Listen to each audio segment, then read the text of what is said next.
Morning, everyone. This is really me. It's Fran Lewis, MJ Network. Today's show is dedicated to the memory of my sister, Marcia Joyce, who the station is named after.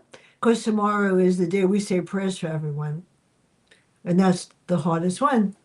But this is going to be great because Dr. George Cavuto is here, and we're going to talk about 10 reading strategies that I have posted everywhere so people actually learn something. Opening statement: reading is not a condition you don't have or don't have it. It's a complex learning process that develops over time. We treat it like a diagnosis, we misunderstand the problem from the start. That is really important. Now, you're starting with the core problem. I actually found the definition. A core problem is reading comprehension is the inability to construct meaning from text despite potentially having adequate decoding skills. I'm going to let you expand on that one now Sure, that I can find it. sure. Um, what in terms of the core problem, friend, I'm going to be a little broader than you. You did say comprehension, and of course, that's always a core problem. When we say a person has reading problems, I doubt we could leave reading comprehension out. But in terms of one of the things, one of the differentiations I wanted to make this morning, it's that the one of the core problems that we've had in education over the past, at least 3 decades, Mm. we were treating reading problems as something, a condition that uh, a child, a youngster has or doesn't have. Instead of instead of treating it like a condition or a medical condition, as it were, because as you know, we use all these quasi medical terms. Um, we really should start looking more, in my opinion, as a problem with the process, because reading is a learnable process. And if we come up with a quasi medical label for the youngster that explains away the process and simply says, well, he's got this, he's got that, meaning he's got uh, dyslexia, he's got central auditory processing difficulty. These kinds of quasi medical definitions or labels, I should say, actually, they're labels. Um, they obfuscate the problem. They obfuscate the problem, and more importantly, they make the child feel like there's something wrong with him. And once you think there's something wrong with you, there is something wrong with you. I think we Mm. call that the self-fulfilling prophecy. So that's something I think we really should key into today. And are we labeling too much? And just one last statistic, and I'm sure you'll jump in, and I know you will because you always do your incredible research. But a very quick statistic: in 1985, we had 750,000 children in this country labeled learning disabled. 785,000. In 2015, going into 2016, we have close to 15 million. That's, in my opinion, ridiculous. That's absolutely absurd that we're labeling 15 million children learning disabled. And my last comment before I quiet down a little bit, of those 15 million, 90%, 90 to 99% of them have as their major, the ones who are labeled learning disabled, I should say, have as their major difficulty reading and or writing. So instead of saying that that's their major problem, reading or writing, we give them the dyslexic label or the central auditory processing difficulty label, or we start getting involved with things like, well, it's basically neurologic when we've never had any definitive proof that there's a neurological cause for this, for some of these labels that I just articulated. So it basically, in a few words, I think we are over labeling, and that over labeling is doing youngsters, and this is the most important thing, it's doing them a disservice. You know what's really sad is that people don't really understand that sometimes it's not a learning disorder. Sometimes it's just that I haven't been taught. Yeah. And from what I gather from my nieces are pretty smart. Mhm. I mean, Grace Marie is in second grade reading on fourth, and I was sad because I missed Passover for whatever reason, and Henley Rose was thrilled because I gave sent her 10 novels. She's in third grade reading on sixth grade, so she didn't know what she was like. Oh my God, this is great because they're readers. I said, well, somebody's got to take after me. There you But go. a lot of kids don't read and they get discouraged right away. And I said, doesn't matter whether you read a novel or a newspaper, as long as you read something and get something out of it, even if you read 15, 20 minutes a day. Right.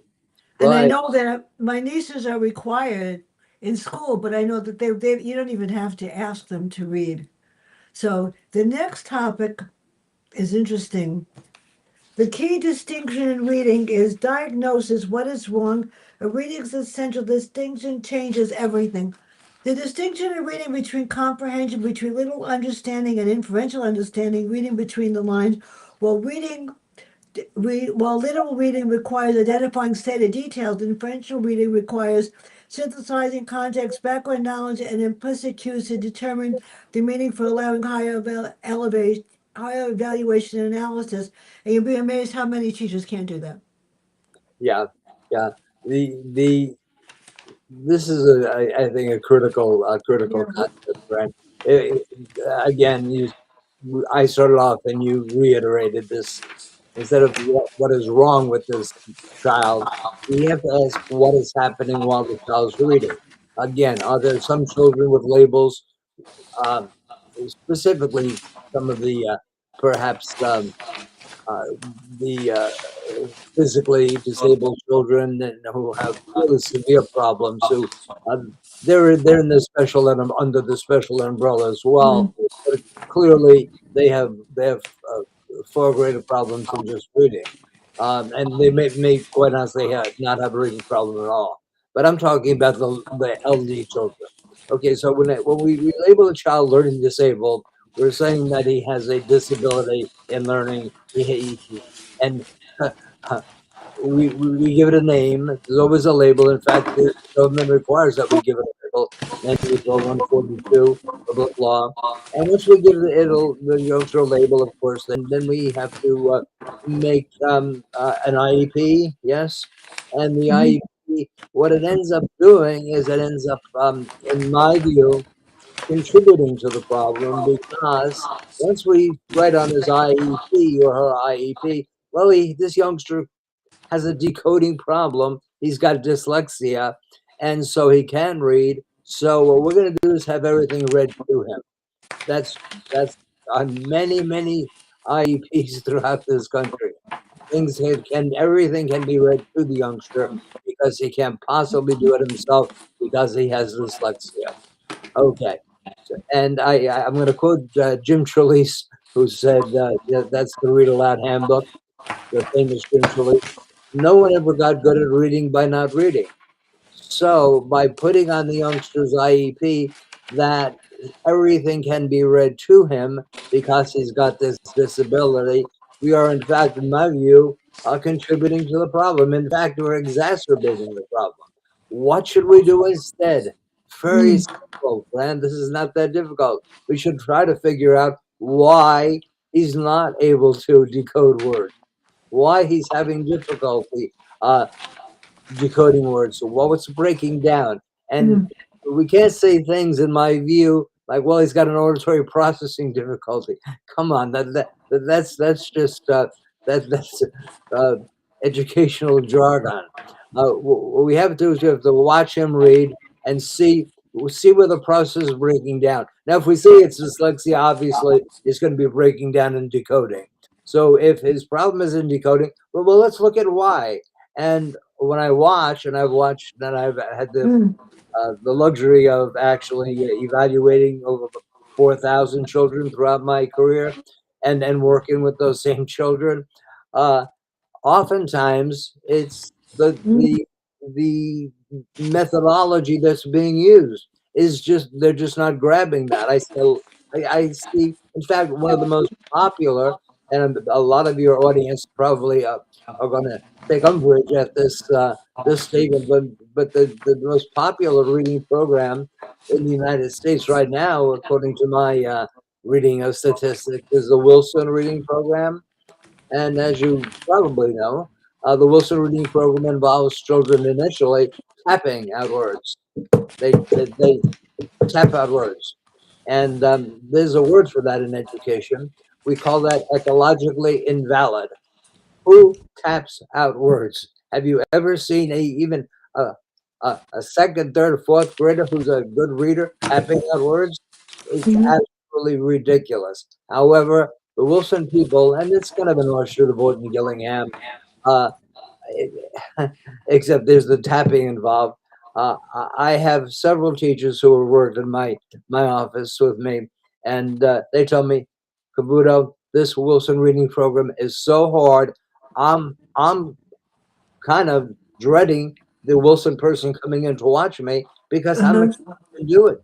I don't I can't I'm not sure what you tap on this one or this one. And if in my view it's really quite simple. If the teacher who has a master's degree, and in my office they have to have a master's degree in reading, can't figure out when to tap and how to tap, the program should be put in the circular file.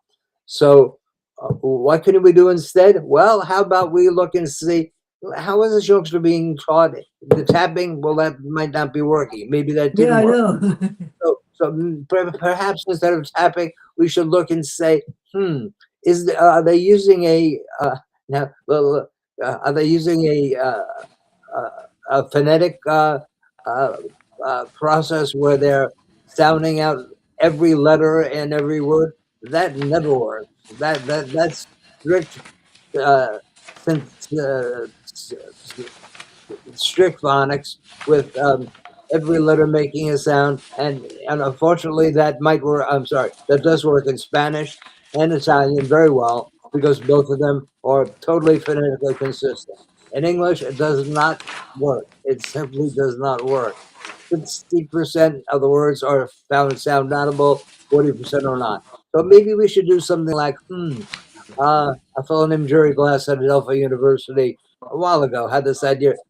Let's teach chunks. Let's teach chunks like chunk, uh, all. So instead of k at, it becomes k at. Instead of k r, instead of k t, carpet, it was k r pet. Fran, simply going to a cluster based approach to decoding, I have found incredibly, uh, it's just so incredibly easier for the youngster to put the sounds together.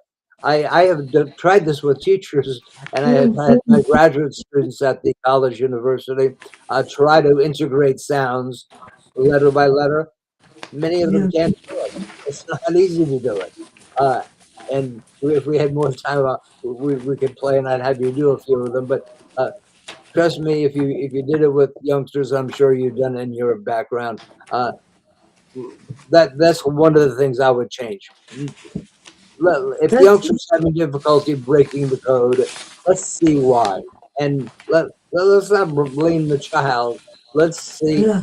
why the process is breaking down, and could it be the methodology that's being right now? The big thing is the science of reading. You've heard science of reading, of course.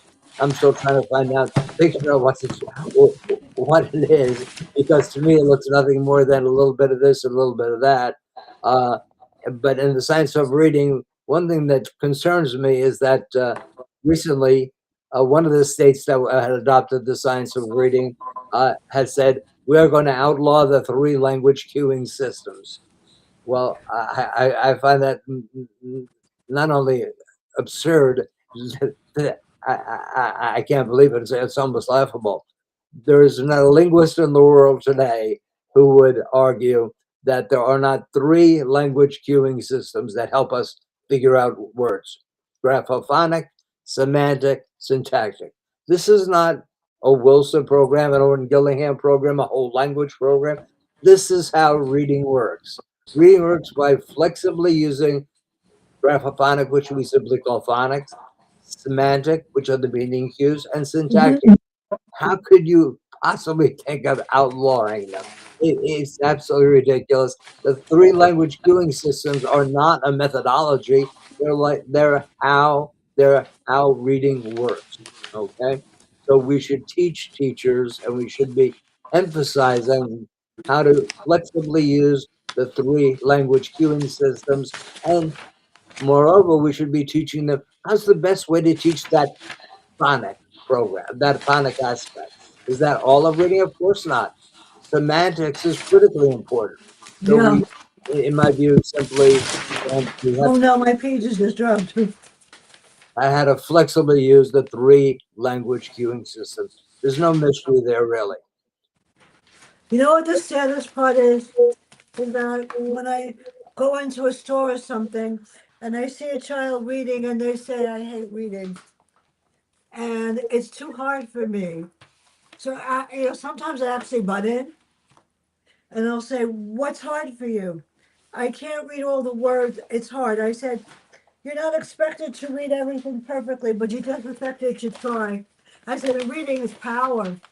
And just think about all the things that you're going to learn that nobody could stop you from learning if you read. And then they looked at me. I said, well, what do you like to read? Baseball. What? I said, doesn't matter what you read. You could read about basketball. I mean, my reading groups, my fifth graders thought I was a little crazy. And I used to say to them, what do you want to read on Wednesday? What's the third day? What do you want to read about? We want to read about a rap singer. We want to read the. Okay, I learned an awful lot, but it doesn't mean anything. Now, this Right. is the most important thing. Teachers don't always recognize what good readers actually do. And they recognize words accurately, automatically, connect them to meaning, which is important. Stay engaged in the text. Reading is an active transaction, continuous process, not a static ability. And I'm realizing that when I listen to some kids read, they read so fast, but they have no idea what they're hearing. Yeah. They may read fluently, but they don't hear the words. And I try to explain to them, you're reading beautifully. Well, how come I can't remember? Because you're so concerned about getting it done fast that you're not listening to what you are. So I'll say to them, read it to yourself, read it out loud, read it to yourself. What did you read? So, how do you correct that? What readers actually do, good readers actually do. And how does a teacher really know what a good reader is? Because then we're going to come to what happens when they struggle, what reading breaks down. That's an Yeah. important topic. Very, very important question, friend. I'm gonna, I'm gonna, I'm gonna allude to one of my favorite books in the teaching of reading. It's a Mm. book that was written in 1903 by Edmund Burke Huey, called "The Psychology and Pedagogy of Reading." And I know me and you, the two of us, have discussed that book. And in that book, one of the things Edmund Burke, by the Yeah. way, he starts that book off by saying this. Um, uh, to let's see, to analyze what we do when we read would be the acme of a science Mhm. achievement, because it would be to explain the most intricate workings of the human mind. And and then he spends another 200 pages discussing reading. And one of the things he talks about is something that was at the time in the late 1800s, early 1900s, called the non-oral hypothesis. I'm pretty sure you haven't heard of that because it's not too popular. But the non-oral hypothesis was one of the experts in reading at the time said, we're having children do too much oral reading in schools. And they're, because they're doing so much oral reading in schools, they're getting the idea in first, second, third grade that reading is all about sounding good, to being, Mhm. and I don't love this word too much, fluent. The child should be a fluent reader. Well, Fran, Edmund Burke goes on to explain that oral reading, to a certain extent, is a performance display. What we're doing is we're performing for other kids. Now, before I get misconstrued here, There is no doubt that there's some Mhm. value to oral reading. Number one, poems should be read out loud. They're meant to be read out loud. Yes, poetry should be read out loud. Plays are meant to be read out loud. They should not be read silently. However, if we convince youngsters in first and second grade, all right, even in kindergarten, but K 1 and 2, that reading is all about being fluent, getting all the words right. If that happens in my classroom, I'm going to say, beautiful reading, Joey. Beautiful reading, Joe. No, no, no. If they read something out loud, and I'm not in favor of the mm, Mhm. total non-oral hypothesis, but the idea is what happens is, I think we both know this. If the youngster reads something out loud and he finishes reading, he was fluent, he didn't make any miscues, and what Yeah. does the teacher say? The teacher says, "Beautiful reading, Joey." Now, should the teacher say that? In my view, no, no, no. What the teacher should say is, "Joey, you know what? Tell me about what you just read. You read two paragraphs. Tell me about it. Tell me about it." Well, yeah, it was about this baseball game, and the Mhm. baseball game was tied. But then this guy hit a home run, and after he hit the home run, the crowds cheered. They're really happy. Then the teachers say, "Beautiful reading, Joey." Friend, do you see the differentiation? In the former case, the teacher's applauding the fluency and the procedural display. In the second case, the teacher is applauding what she should be applauding, which is the comprehension. In other words, children children should learn that good reading and proficient reading is only good when you can follow it up with comprehension. If there's no comprehension there, all you did was Yeah. performed. So that's a biggie. Uh, that's really a biggie. And if I may just add one more thing, uh, if teachers would learn, but we don't give teachers enough coursework in reading, in my opinion. But if they would learn how to analyze oral reading miscues, okay, uh, miscue analysis according to Ken Yeah. Goodman. But if we taught teachers how to do what's called mental miscue analysis, instead of filling out those charts and going crazy doing that, you do it in your head. It's not hard. Did First thing you ask, did the miscue make sense? Did it make sense? Was it semantically acceptable, semantically unacceptable? Second thing you ask, well, if it wasn't, if it did make sense, did the youngster try to self-correct, which we call self-monitoring? Third thing we ask is, okay, was it high or low graphophonic? Meaning, did it look like the text word or not? Which might indicate a breakdown at the phonic level. By the way, if the miscue happened to be semantically correct, Yeah. meaning you read house for home, in my view, there's one important thing the teacher should do, and that is nothing. That miscue should remain uncorrected. Why? Because I want the youngster to read House for Home the rest of his life? Of course not. But he's reading House for Home because he he didn't make the miscue because he couldn't decode that word. He made that kind of miscue because his brain, is ahead of his eyes. Huh? He was thinking and processing meaning as he's reading, just as we do all the time in life. In fact, I have an article I really have to finish one of these days, but if I may, we poo-poo guessing in school. And in my view, guessing, not just in my view, a great book just came out by Jeff Hawkins.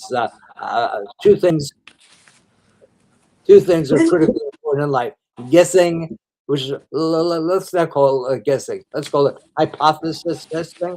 That's more scientific, right? Hypothesis testing and background knowledge. If a youngster has good background knowledge, adequate background knowledge, which we call schemata, and as he reads, he's actually, his brain is ahead of his eyes, that he's making good guesses as to what the next word should be.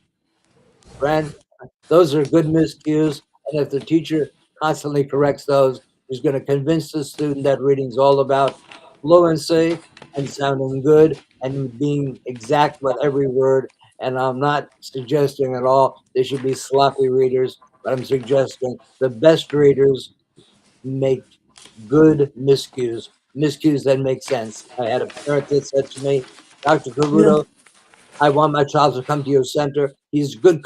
He's a great reader. He's great. He's great. He's fluent. He reads beautifully. And the only thing is, he sometimes he misses a word. But when he misses the word, what he puts in there makes sense. I said, what kind of grades does he get? Well, he's an straight A student. Pardon me, straight A student. I said, so why do you want to bring him to my center? Well, because he makes these. He's a little concerned because he reads some words wrong here and there. So I said, well, I have a solution. I can save you a lot of money and not bring him to me to any other reading center or reading tutor. So you could do it over the phone. Sure, let him read silently. Because if you let him read silently, you're not going to hear those miscues. And not only you're not going to hear those miscues, but if they're semantically acceptable, they don't matter anyway. And just let him read silently, and he's going to be happier. And you're going to say that you have a youngster who really does have a problem that you maybe, in fact, teachers maybe, of course, teachers are not. I don't know of a teacher who's ill intentioned, but sometimes they're just not well informed about the very specifics of reading. So, uh, very important we look at what's happening as the youngster's reading. And when we talk about labels, youngsters with labels, Yeah, of that's next. Yeah. But the you know what I process of think? breaking down. But after you answered that, we sort of answered the key areas where reading breaks down in that discussion just now.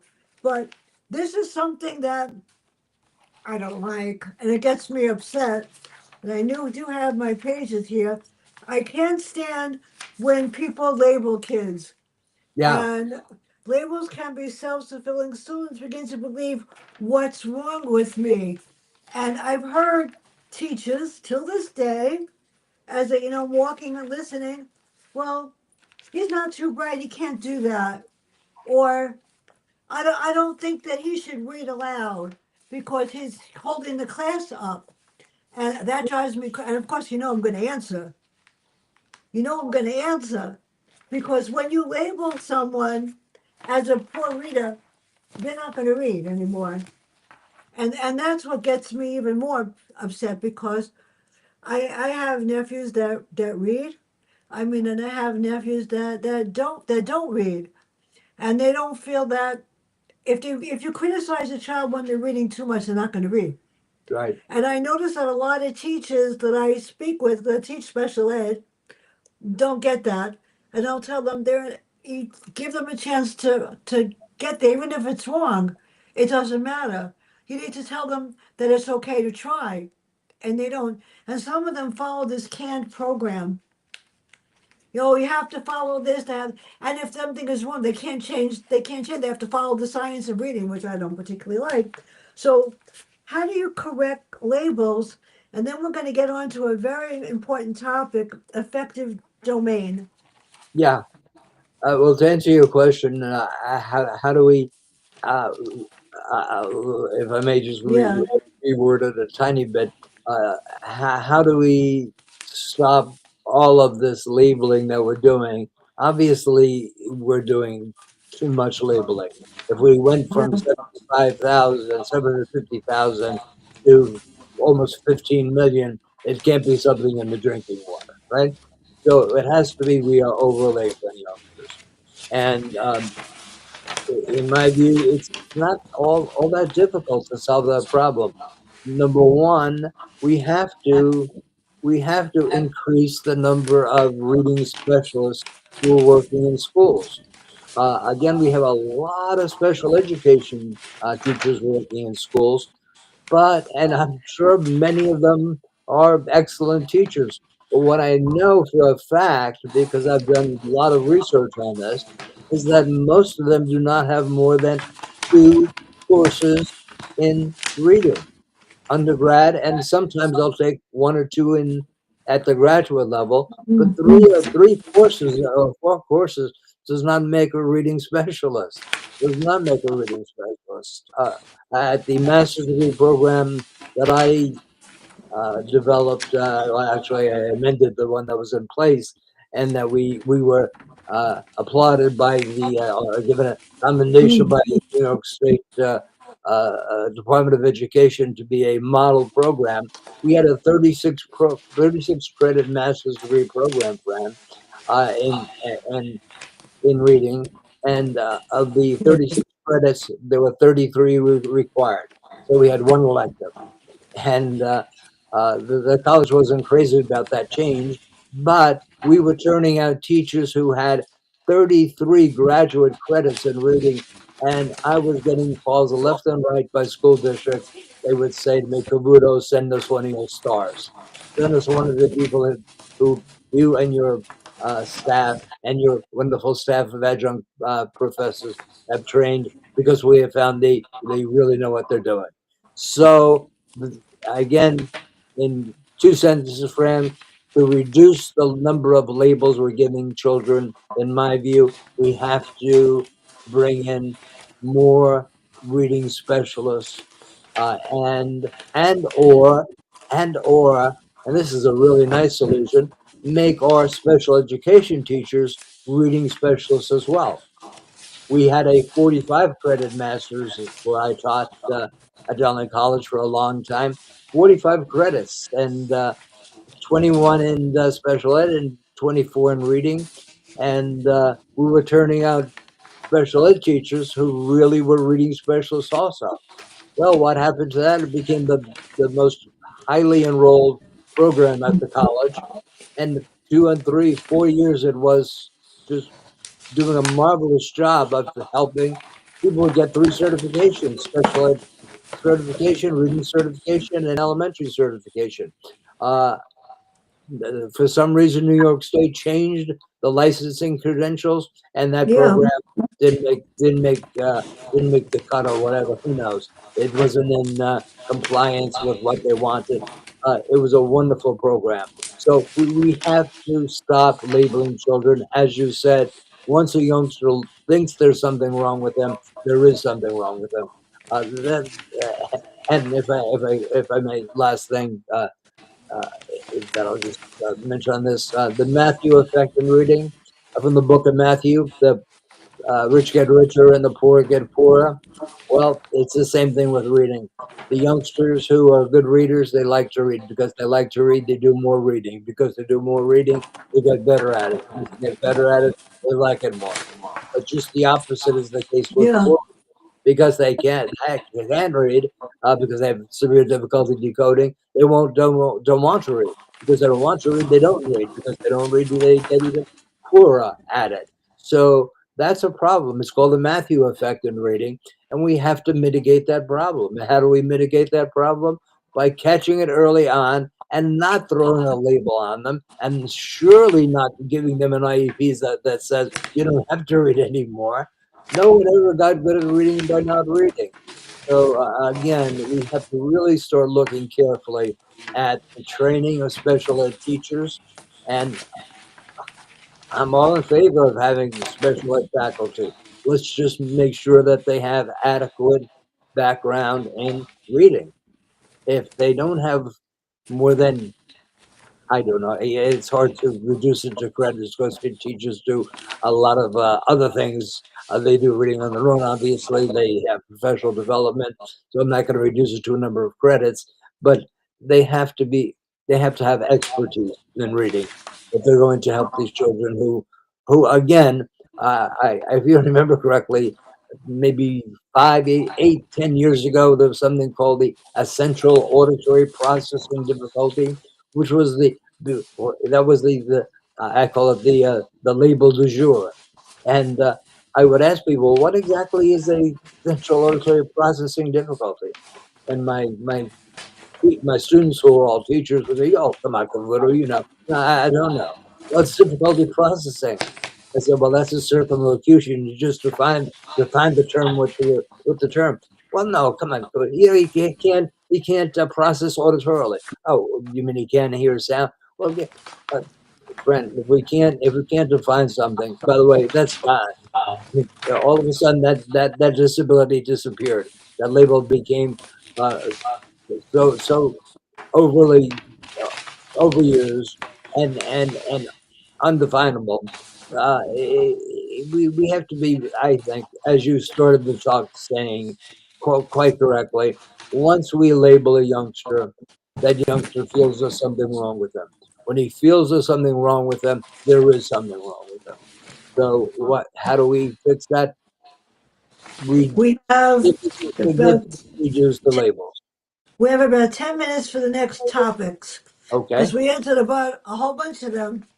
But before I forget, on Tuesday, Dennis Palumbo, psychoanalyst, psychotherapist Dennis Palumbo, will be here to talk about synthesis, how people deal with being upset, how people deal with being failure, and being told that they're not good enough.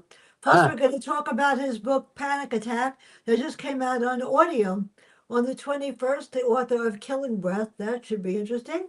And on the 29th, this is going to be hysterical.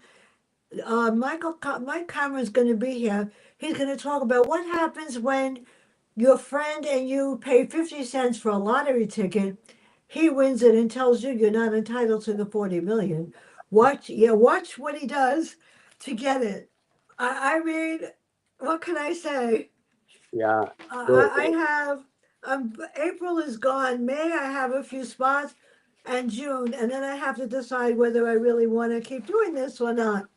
So reading improves how, in other words, instruction versus explanation, and reading improves how do you tell a child, how do you get kids to want to read more? But that's beside the point.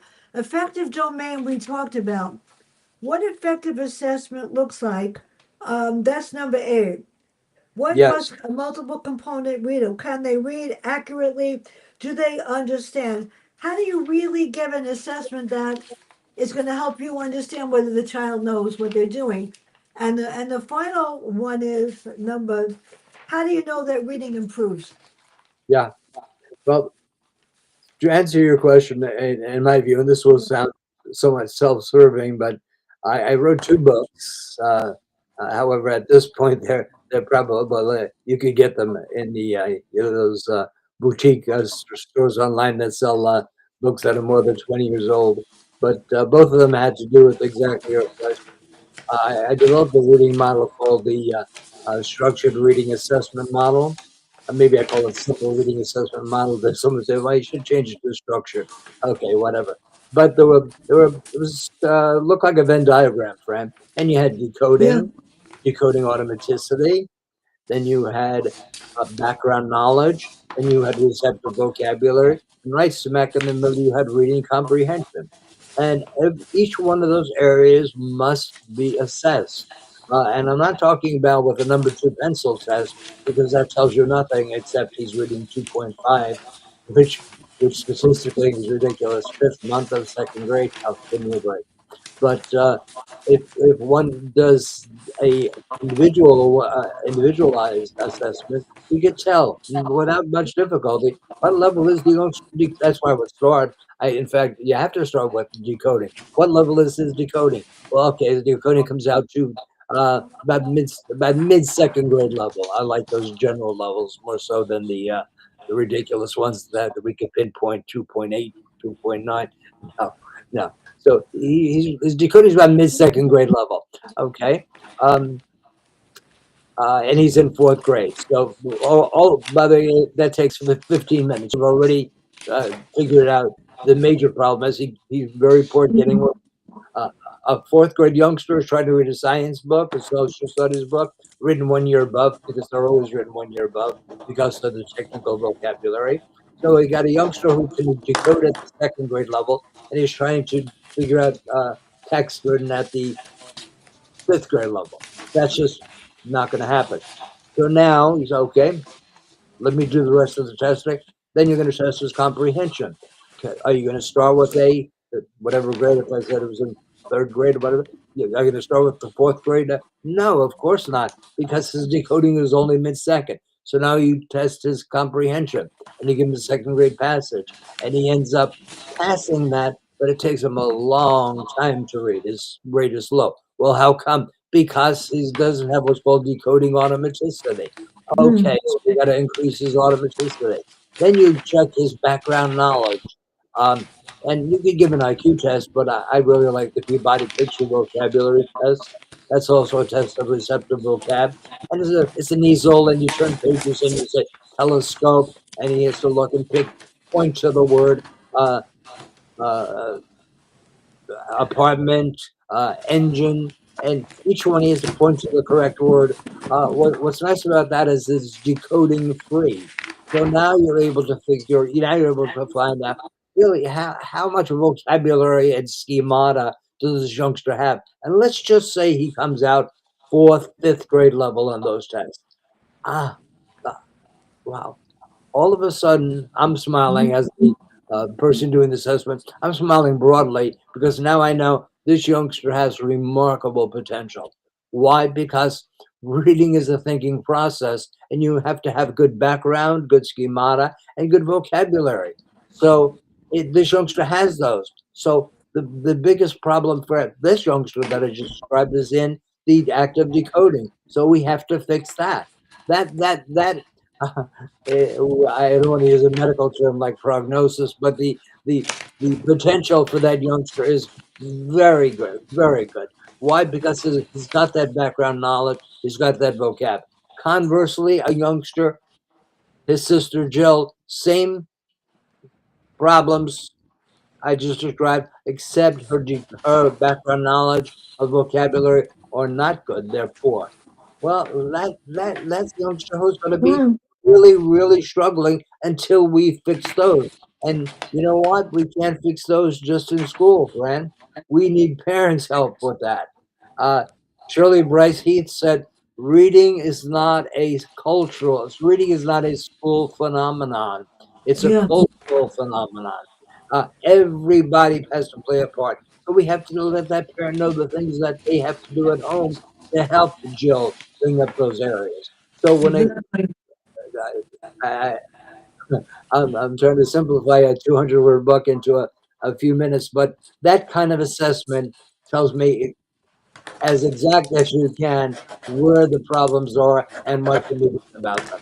The good news about that, Fran, is that all of a sudden, even when I go through this with parents, and we actually I let them fill out the model with a plus and a minus in the different areas, even when there are minuses, the parents are happy because someone is identifying a specific area and letting them know we can fix this. Not just we, meaning my office or my faculty, but we, meaning with the parents, helping and what they have to do. Instead of a quasi medical, more than a little ambiguous label, you're giving something specific. And more importantly, you're letting parents know this can be fixed. And parents find that incredibly liberating. And I don't think it's even debatable. Is that better than labeling? Oh, yes. Oh, yes. Oh, yes. In All fact, I know is that when I gave her the 10 novels, my niece, my little cousin, yeah. she she's.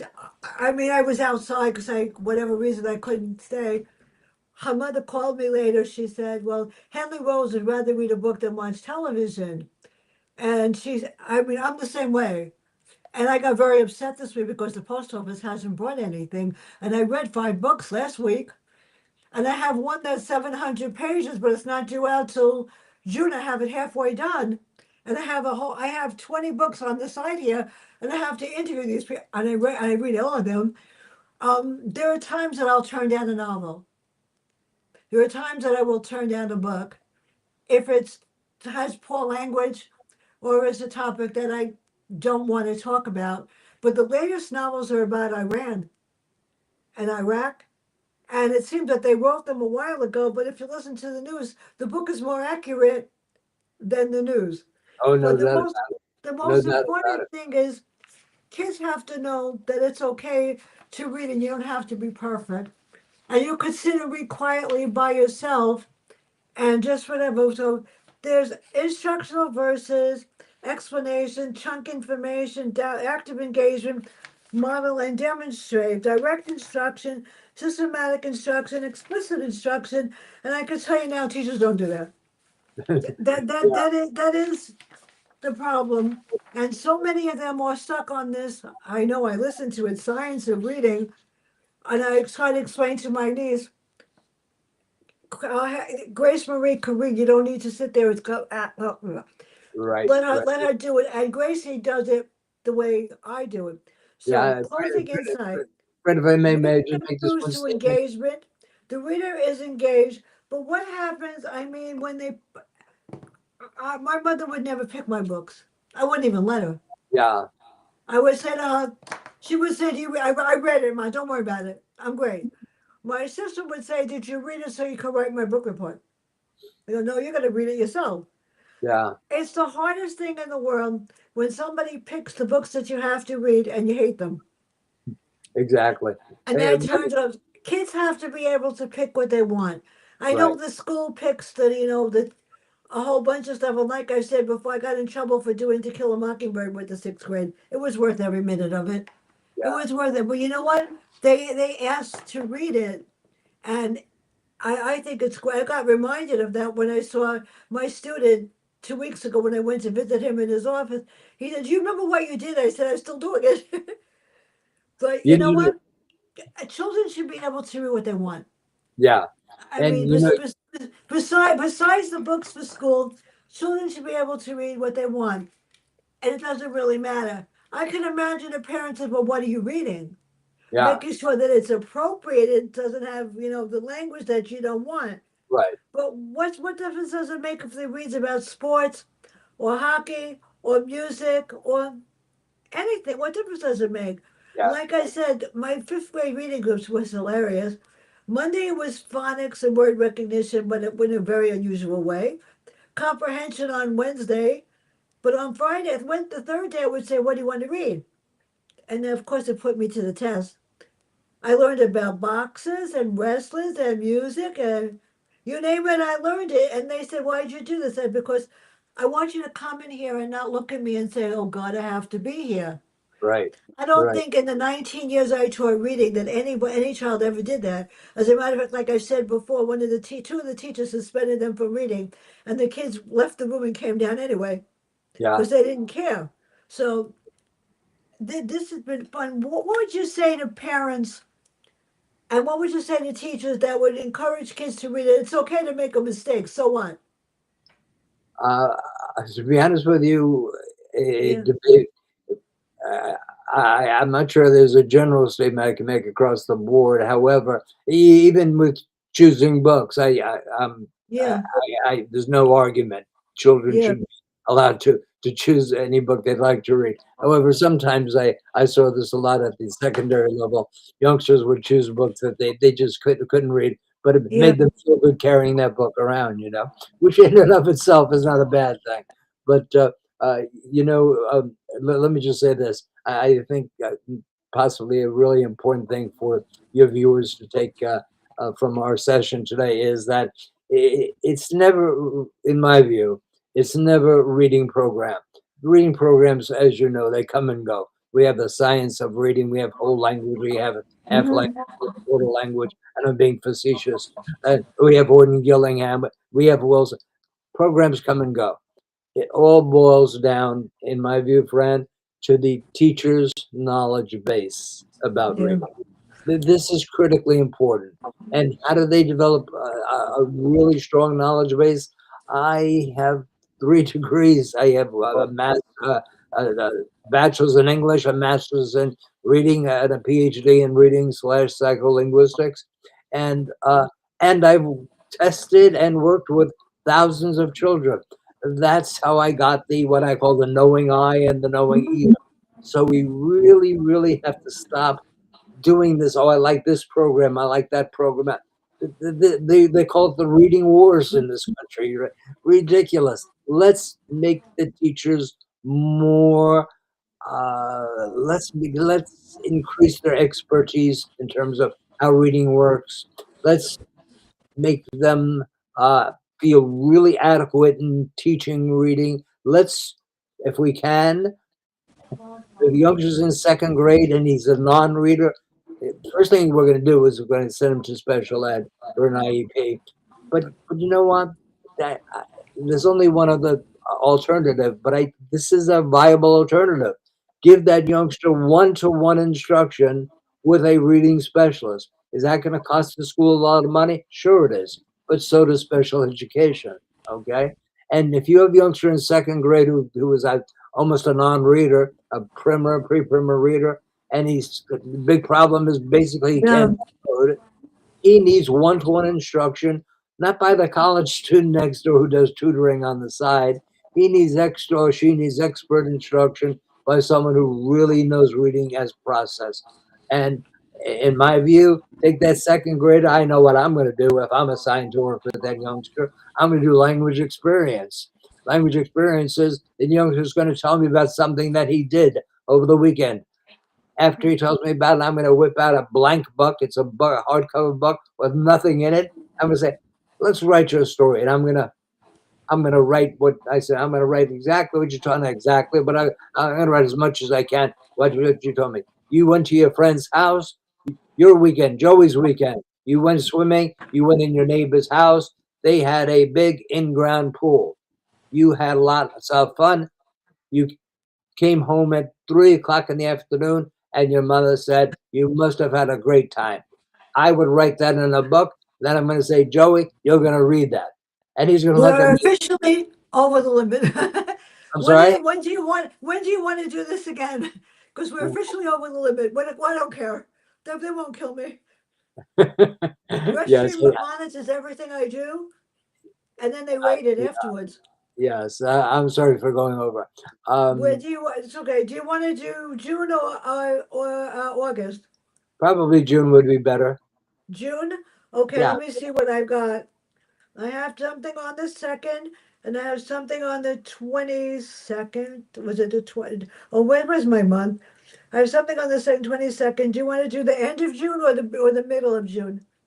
Um, I could do I, the I know, 29th or the 30th. probably the beginning of June because I have two grandchildren graduating high school this year, so I'll be. I have something on that day. I could do the 11th. That sounds fine. The, it's a Thursday. That sounds fine. Okay, let me put that in there so I know. And we'll come up with something that complements today's topics. How's that sound? Okay, let me end the stream like a good girl.